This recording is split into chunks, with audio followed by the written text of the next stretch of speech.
ဒါကတော့မိမမသိခင်ဟိုးအဝေးကစော်လေးတွေကိုလှမ်းပြီးခိုးရိုက်ထားတာဖြစ်ပါလေခင်ဗျာဒီနေ့မှာတော့ကျွန်တော်တို့မိသားစုတွေအားလက်ရက်လေးမှာ Lucky Fit ကစားကွင်းကိုတွားကြမှာဖြစ်ပါတယ်ကျွန်တော်ကတော့ရောက်တာနဲ့စဖီလေးကတော့တန်းနဲ့ဆွဲလိုက်တာဖြစ်ပါတယ်ခင်ဗျာရောက်ချင်းမှာပဲငှက်ကလက်အုပ်ကြီးတွေကိုအရင်ဦးဆုံး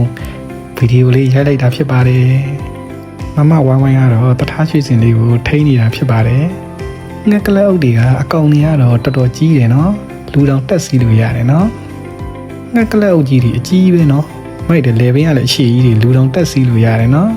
ဟိုးအကောင်ကြီးတွေ3ကောင်တော့ဟိုး3-4ကောင်လောက်ရှိတယ်သမီးလေးတထားရွှေစင်ကတော့ကစားကွင်းမှာကောင်းကောင်းကိုစို့နေပါတယ်သူ့မှာအဖော်လေးလည်းရှိတော့အမေပျော်နေတာဘယ်သွားကစားကွင်းပို့ပြီးကစားကွင်းပို့ပြီးဆိုလို့ပို့ပြီးနေတာပါသမီးလေးစို့နေတာလေးကတော့တွေ့တဲ့အတိုင်းပါပဲခင်ဗျာတထားချေစင်လေးပျောက်သွားမှဆိုလို့မမဝိုင်းဝိုင်းကတော့နောက်ကနေလိုက်ထိန်ပေးနေတာဖြစ်ပါတယ်ခင်ဗျာကလေးပျောက်သွားမှဆိုလို့သူမှလိုက်ထိန်နေတာဖြစ်ပါတယ်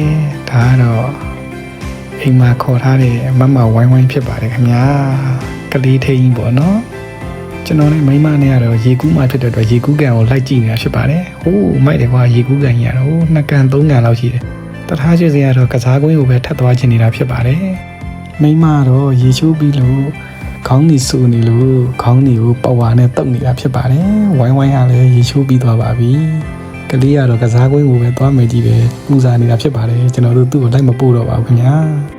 ဒါကတော့မိမမသိခင်ဟိုးအဝေးကစော်လေးတွေကိုလှမ်းပြီးခိုးရိုက်ထားတာဖြစ်ပါတယ်ခင်ဗျာရေကူးကန်ကတော့အကျယ်ကြီးပဲဗျာရေကူးကန်ကို2ကန်3ကန်လောက်ရှိပါတယ်ကလေးကစားကွင်းတွေလည်းရှိပါတယ်ခင်ဗျာဒါကတော့ရေချိုးပြီးတော့ကျွန်တော်တို့ယထာစီးမှာဖြစ်ပါတယ်ခင်ဗျာဟိုကတော့တထားတို့တာမီနဲ့ဝိုင်းဝိုင်းဖြစ်ပါတယ်ခဏနေရောက်ရင်ယထာစီးဖို့အတွက်လူနေနေတော့ပေါ့နော်လူများအောင်စောင့်နေတာဖြစ်ပါတယ်ယထာလက်မှတ်တွေလည်းဝယ်ပြီးသွားပါပြီခင်ဗျာလူများတာနဲ့တန်းနဲ့ယထာထွက်တော့မှာဖြစ်ပါတယ်ခင်ဗျာဒါကတော့ယထာစီးပြီးတော့ကျွန်တော်တို့ပါလာတဲ့ထမင်းကြိုက်နေရထမင်းဟင်းတွေကိုအားရပါရစားနေတာဖြစ်ပါတယ်ခင်ဗျာဘာတွေပါလဲဆိုတာကိုပြမယ်နော်တော်တော်ငတ်နေတဲ့နဲ့တူတယ်ဖောက်ခွားမပြောင်းလဲဟဲ့ဒါလေးကတော့ကြက်သားဟင်းဖြစ်ပါတယ်ဒါလေးကတော့လက်ဖက်ပဲလော်လေးဖြစ်ပါတယ်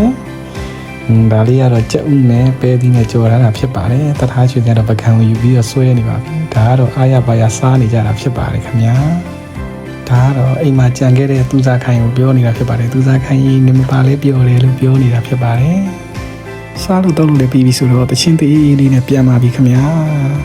ယောက်ျားနဲ့တော့အတူတူသွားရင်ပြုံးပျော်နေတဲ့မိန်းမရဲ့မျက်နှာဖြစ်ပါတယ်ခင်ဗျာတစ်ချက်ကြည့်လိုက်ပါဦး